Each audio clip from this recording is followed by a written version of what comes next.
Looking forward to it. Really excited about our group. I think they're looking forward to getting started. Playing against each other for most of the summer and now fall. I think that gets old, and the guys are ready to start competing against other teams.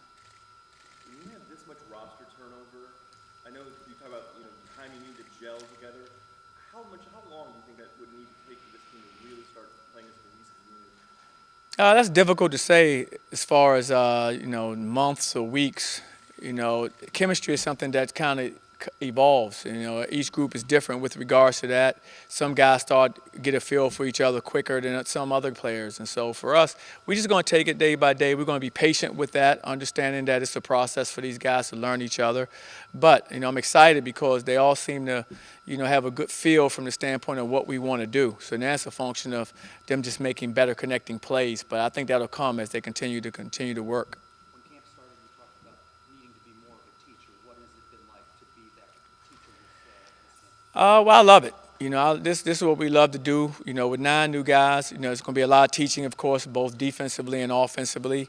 But I'm excited about that, and so it's kind of a new beginning for our group. So kind of starting over with everything, from the basic things we do defensively to what we do on the offensive end of the floor. And but I think in any coach, I think that's something that they really enjoy, is that opportunity to have the ability to teach young people, to help them to grow, help them to develop. And so it's exciting for, I think, my staff and I. It can be painful at times, as you can imagine.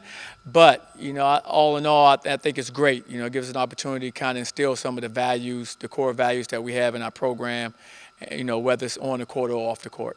Coach, over half this roster has transferred and they did not start here. How is that a way, with all the transfers, to maintain the standard that you guys have set? Well, it's important with all the transfers that we have coming in. I mean, they don't have our culture. And so in trying to impress upon them the importance of doing the things we want to do, I think we need that leadership, that not just to come from us, but also from our players that have been here.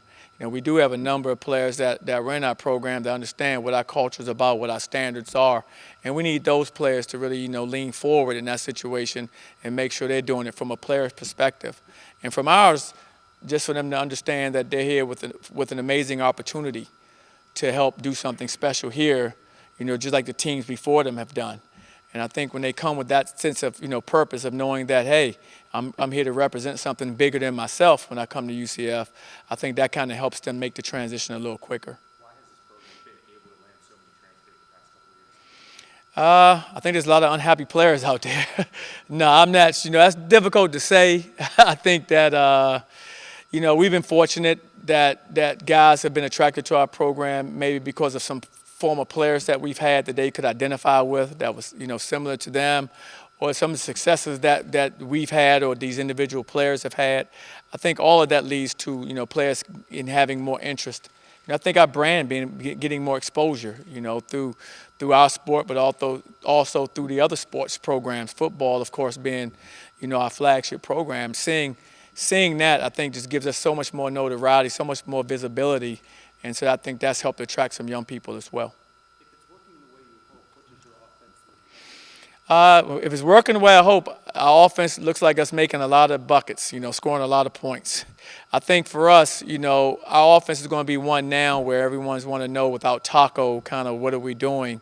And if it's going to be different. We want to score the basketball efficiently. We want to make sure that we understand that we have guys in our program that are unique, from the standpoint of how we play. Colin Smith being an example. He's not just an inside low post player. Avery Diggs is not just a low post player. Uat is not just a low post player. These players can, move all over the floor, and we want to, expose them to that. We want them to be able to have the flexibility to play not just on the low block, but to move them around. I think that's better for our offense, and I think it's a little more difficult to probably scout as well. Do you risk sacrificing defense? To play offense that way? No, I don't think we sacrifice our D by playing offense that way. I think, we sacrifice our D if we don't get back in transition and start guarding hard. But as long as we understand the importance of getting back and setting up our defense and then really locking in, I think that becomes something that will become problematic. But, the biggest thing with losing Taco is just having someone that was an inside presence, defensively where, everyone saw him.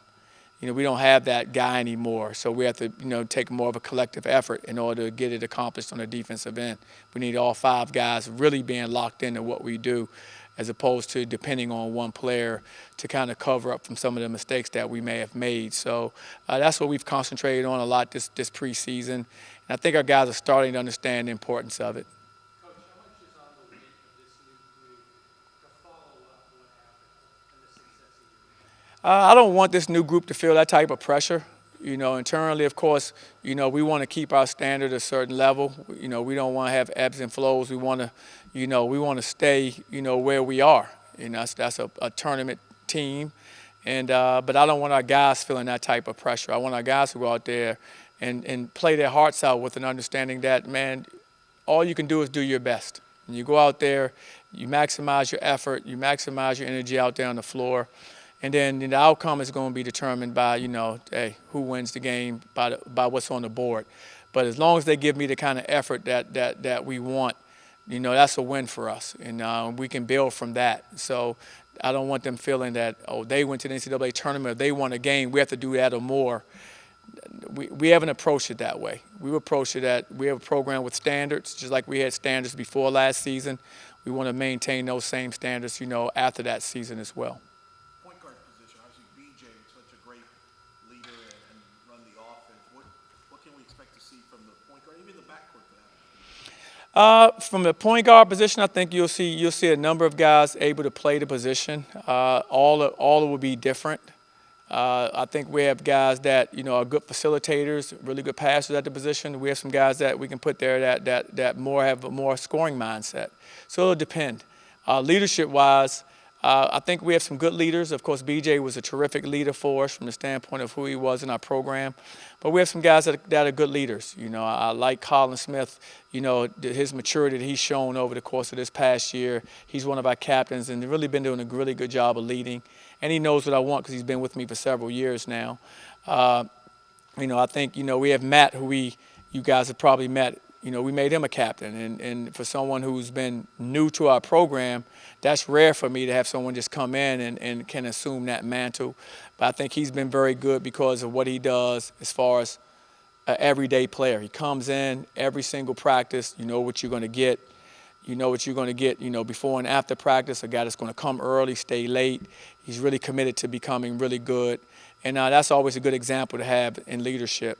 And then we have, a young man that was voted captain for us this year who, for me as a sophomore, I don't think I've ever had a sophomore captain, and Levy. And so Levy's been named one of our captains as well, voted on by his teammates, which says a lot about who he is. So I'm excited about him, and he's been a great leader. He's been vocal. He's been talking, telling guys, things they need to do on the court. So that's been really good for us. So it's been good for us. So I think we got, a number of ways we can go there with regards to our leadership, but all of which I think are positive. Another one of those point guards, Dazon Ingram, he talked about how he felt restricted in some stuff that Bama had him doing before he got here. Has he mentioned that to you, and how have you tried to maybe open his game up and really utilize him the best he can utilize? Well, Dazon is a dynamic player. He's a very good facilitator of the basketball. He makes plays, and he makes plays on both ends of the floor. Defensively, he's a really good lockdown defender there as well. And I think everyone has a different style, a different type of system. And I think what we do, definitely lends itself to who he is as a player. I think it allows him to operate with more space on the floor and operate with the ball in his hands a little more, which is something that I think he's very good at. So I think sometimes it's just a function of being in the right system, and I think the system will be something that will benefit him as well as our team. Coach, even on last year, throughout the season, before coming in, you said what you really liked about this team was the leadership and that everyone understood their role. There was maturity in that. Coming into the season, what do you love the most about this team? Well, it isn't that. You have to get these guys definitely to understand their roles a little bit better. And I'm excited about that, though. I mean, that's, like I said, that's part of teaching, that's our job. So we have to try to mold them and get them into that right place. And so we're working on that. The thing I do like about this team, I like their competitive nature. Very competitive. One thing about them, I'm trying to get them to embrace when we drill in practice. It's drills, drills.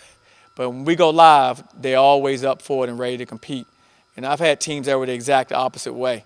And I prefer it like this, where when it's time to go compete, they are always up for that. And that's a great, really good quality. So I like their competitiveness. Is there a situation in your playing career or your coaching career where you had so much turnover, and how can you use those experiences to coach this team? Never. This is the most turnover I've ever had and been a part of as a player or a coach.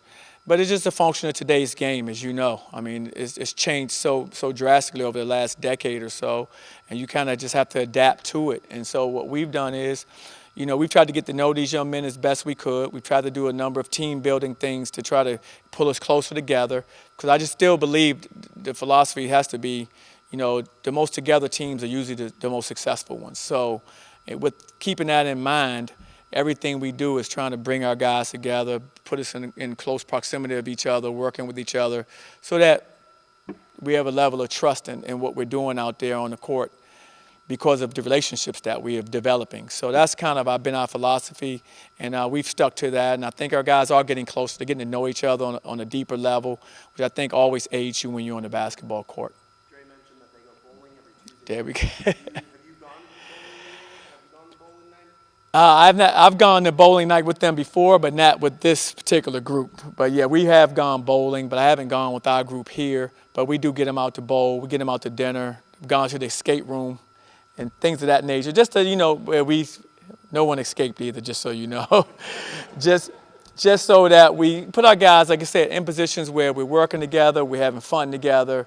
And I just believe that's just so important to success, is that, getting to know each other on a deeper level than just, and just passing by or just when we see each other in practice.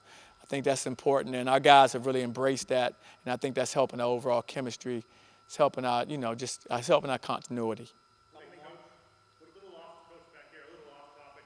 There's been a lot of talk recently, and there's legislation out there about giving student athletes the opportunity to profit off of the use of their name or likeness. What is your opinion on that? I'd have to read more about what's going on with all of that. I haven't really studied that.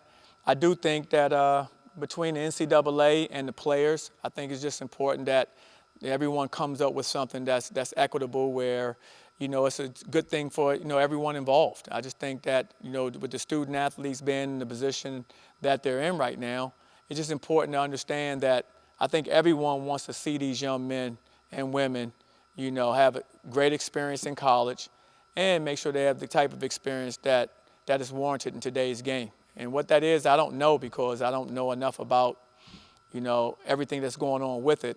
I just want to make sure that our student athletes and our students in general, their well-being is always first and foremost, and what we do here as teachers and educators. And as long as we're doing that, I think we're putting our best foot forward, and we're setting good examples and being good role models for our students and our student athletes. The governor today put his support on the bill here for this to go through. Since he's done that, is that something now you're going to have to really kind of brush up on? Yeah, you have to brush up on what you're saying. I don't know what that bill is. I don't know I'm pretty much basketball, as you can imagine. So I don't really know what that bill is. So I don't want to talk, on something I really don't understand.